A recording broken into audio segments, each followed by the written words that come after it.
মহানগৰীৰ সমীপৱৰ্তী দীপৰ বিলত উদ্ধাৰ হাতী পোৱালি। স্থানীয় ৰাইজৰ সহযোগত বন বিভাগে উদ্ধাৰ কৰে হাতীৰ পোৱালিটোক। মহানগৰীৰ সমীপৱৰ্তী দীপৰ বিলত এটা বনৰীয়া হাতী পোৱালি উদ্ধাৰ হোৱাৰ খবৰ। অসম মেঘালয়ৰ পাহাৰৰ পৰা নিশা প্ৰায় 20জনীয়া এটা হাতীৰ জাকে দীপৰ বিলৰ বুকুত নামিছিল খাদ্যৰ সন্ধানত। আজি পুৱাৰ ভাগত এটা মাইকী হাতীৰ পোৱালি অকলশৰীয়া অৱস্থাত বিলৰ পাৰত প্ৰত্যক্ষ কৰে স্থানীয় ৰাইজে। এতিয়া সঘনাই যিহেতু মাখান্দা হৈছে, মাখান্দা খোৱাৰ কাৰণে হাতী দীপৰ বিলত ৰাণী সংৰক্ষিত বনাঞ্চলৰ পৰা আহিয়ে থাকে আৰু আহোঁতে কিছুদিন আগতেও মেটেকাত ফাঁচি এটা হাতী পোৱালি হৈছিলে। আজিও তেনেকুৱাই মেটেকাত আবদ্ধ হৈ যায়।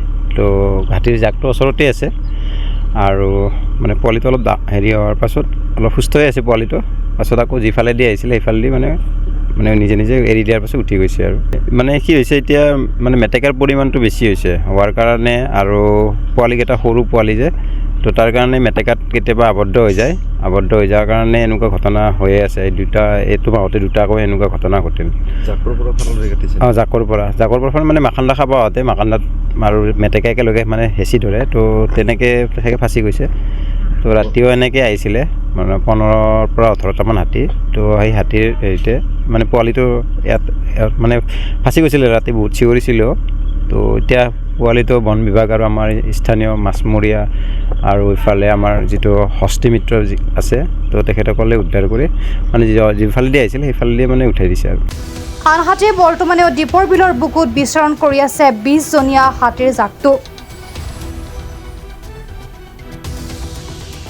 পিছত প্ৰায় 1.5 বছৰীয়া হাতীৰ পোৱালিটো বন বিভাগে স্থানীয় ৰাইজৰ সহযোগত উভতাই পঠায় অসম মেঘালয় সীমান্তৰ পাহাৰীয়া অঞ্চললৈ। উল্লেখ্য যে কিছুদিন পূৰ্বেও এনেদৰে অন্য এক হাতীৰ পোৱালি উদ্ধাৰ হৈছিল দীপৰ বিলৰ বুকুত। খাদ্যৰ সন্ধানত পাহাৰৰ পৰা নামি অহাই প্ৰায়ে আবদ্ধ হোৱা দেখা যায় পোৱালি হাতী। এইটো হাতীৰ পোৱালিটো এনে আহিয়ে থাকে, জেনেৰেলি অহা যোৱা হৈয়ে থাকে।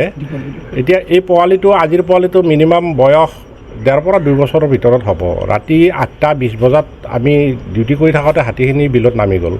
আমি হাতীখিনি নিৰীক্ষণ কৰি থাকিলোঁ, কোনো প্ৰব্লেম পোৱা নাছিলোঁ। আকৌ ৰাতিপুৱা 4মান বজাৰ পিছত এই সৰু পোৱালিটো মেটেকাৰ মাজত আমাৰ দৃষ্টিগোচৰ হ'ল। দৃষ্টিগোচৰ হোৱাত আমি পোৱালিটো কেনেকৈ কি কৰিব পাৰোঁ চেষ্টা কৰি পিছত নাও মেটেকা ফালি আমি হাতী পোৱালিটো পানীৰ পৰা বামলৈ উঠাই আনিলোঁ।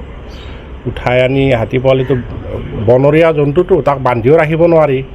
সি অলপ শক্তিও প্ৰয়োগ কৰিছে। পিছত আমি যিটো ৰাস্তাৰে হাতী দণ্ডিৰে আহিছিলে সেই দণ্ডিটোৰে আমি আকৌ ওপৰলৈ নি তাত মুকলি কৰি দিয়া হয়। বাকী যিখিনি জাক আছিল 20-25জনীয়া জাকটো এতিয়াও বিলতে আছে আৰু সেই হাতী পোৱালিটো এতিয়া আমি আমাৰ নিৰীক্ষণত আমাৰ ষ্টাফে চোৱা চিতা কৰি আছোঁ। মিৰ্জাৰ পৰা সুনীল দাসৰ ৰিপৰ্ট, প্ৰাত টাইম ডিজিটেল। শদিয়াৰ পৰা ধুবুৰীলৈ, বৰাকৰ পৰা ব্ৰহ্মপুত্ৰলৈ সকলোৰে মাজত চিনাকি এটা নাম প্ৰাত টাইম। থলুৱা ভাষা, কৃষ্টি আৰু সত্য বাতৰিৰ আধাৰত প্ৰতিষ্ঠিত খবৰ প্ৰাত টাইমৰ প্ৰতিটো বা বাতৰি পুংখানুপুংখভাৱে চাবলৈ Facebook, YouTube, website, Twitter, Instagram আৰু ব্লগাৰ পেজত লাইক আৰু ফ'ল' কৰক।